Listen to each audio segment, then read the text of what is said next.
ವೀಕ್ಷಕರೇ ನಮಸ್ಕಾರ. ನಾವಿವತ್ತು ದಾವಣಗೆರೆ ಜಿಲ್ಲೆ ಚನ್ನಗಿರಿ ತಾಲೂಕು ಕವಳಿತಾಂಡ ಗ್ರಾಮದಲ್ಲಿದ್ದೀವಿ.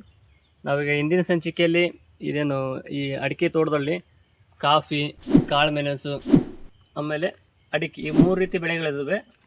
ಅದ್ರ ಬಗ್ಗೆ ನಾವು ಹಿಂದಿನ ವಿಡಿಯೋದಲ್ಲೇ ಸಂಪೂರ್ಣ ಮಾಹಿತಿ ತಿಳ್ಕೊಂಡಿದ್ವಿ. ಇದೀಗ ಪಾರ್ಟ್ 2 ವಿಡಿಯೋ.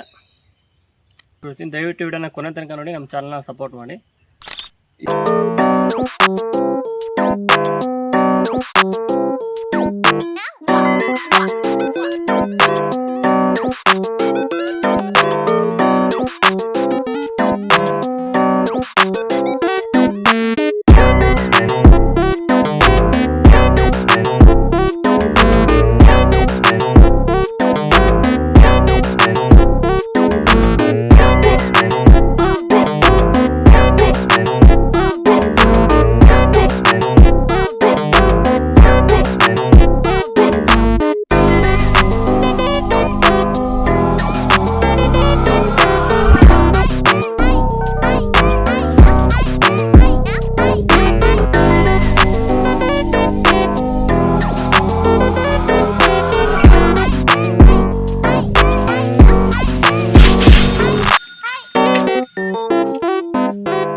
ಕಾಯಿ ಸೆಟ್ ಆಗೈತಿ, ನೋಡ್ತಿರ್ಬೋದು.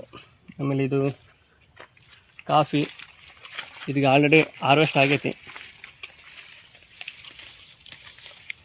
ಹಾರ್ವೆಸ್ಟ್ ಮಾಡಿದ್ದಾರೆ.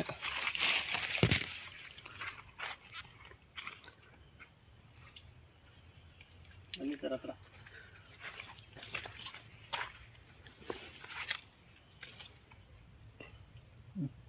ಮತ್ತು ಈ ತೋಟದಲ್ಲಿ ಮತ್ತೊಂದು ನಮಗೆ ಈ ರೀತಿ ಕಾಫಿ ಆಯಿತು, ಆಮೇಲೆ ಕಾಳುಮೆಣಸು ಇರೋದ್ರಿಂದ ಏನು ಅನುಕೂಲ ಅಂದರೆ, ನಾವು ಇದು ಈ ಗಿಡ ನೋಡ್ತಾ ಇದ್ದೀವಲ್ಲ, ಇಲ್ಲಿ ನೋಡಿ, ಈಗ ಇದೆಲ್ಲ ಏನು ಇದು ತಪ್ಪಲ, ಇದು ಅಷ್ಟು ಅದ್ರದ್ದೇನು ಎಲೆಗಳೈತಲ್ಲ ಅವೆಲ್ಲ ಉದುರು ಕೆಳಗೆ ಬೀಳೋದ್ರಿಂದ ನೋಡ್ತಾ ಇರ್ಬೋದು. ಇದೇ ನಮಗೆ ಯಥೇಚ್ಛವಾಗಿ ಹಸಿರೆಲ್ಲ ಗೊಬ್ಬರ ಈ ತೋಟಕ್ಕೆ ಹೆಚ್ಚೆಚ್ಚಾಗಿ ಪೋಷಕಾಂಶ ಸಿಗತ್ತೆ, ಅಂದರೆ ಫಲವತ್ತತೆ ಜಾಸ್ತಿ ಆಗತ್ತೆ. ಆಮೇಲೆ ಈ ತೋಟ ದೀರ್ಘಾವಧಿ ಕಾಲವಾಗಿ ನಾವು ಪೋಷಕಾಂಶದಿಂದ ಅಥವಾ ಫಲವತ್ತತೆಯಿಂದ ಗಿಡವನ್ನು ನೋಡ್ಕೋಬೋದು. ಈ ರೀತಿ ನಾವು ಅಡಿಕೆ ತೋಟದಲ್ಲಿ ಅಡಿಕೆ ಒಂದೇ ಬೆಳೆಯನ್ನು ಬೆಳೆಯೋ ಬದಲು ನಮಗೆ ನಾನಾ ರೀತಿ ಏನು ಕಾಳುಮೆಣಸು ಆಯಿತು, ಕಾಫಿ ಆಯಿತು, ಇನ್ನಿತರ ಅನೇಕ ಬೆಳೆಗಳನ್ನು ನಾವೀಗ ಅಡಿಕೆ ಗಿಡದ ಮಧ್ಯದಲ್ಲಿ ಬೆಳೆಯೋದ್ರಿಂದ ನಮಗೆ ಎರಡು ಥರದ ಆದಾಯ ಸಿಗ್ತೈತಿ. ಆಮೇಲೆ ನಮ್ಮ ಗಿಡ, ನಮ್ಮ ತೋಟದಲ್ಲಿ ಎಲ್ಲ ಏನೇ ಇರ್ತದೆ ಅಂದರೆ ಯಥೇಚ್ಛವಾಗಿ ಯಾವಾಗೂ ಹಸಿರೆಲೆ ಗೊಬ್ಬರ ಹೆಚ್ಚಾಗಿರ್ತೈತಿ.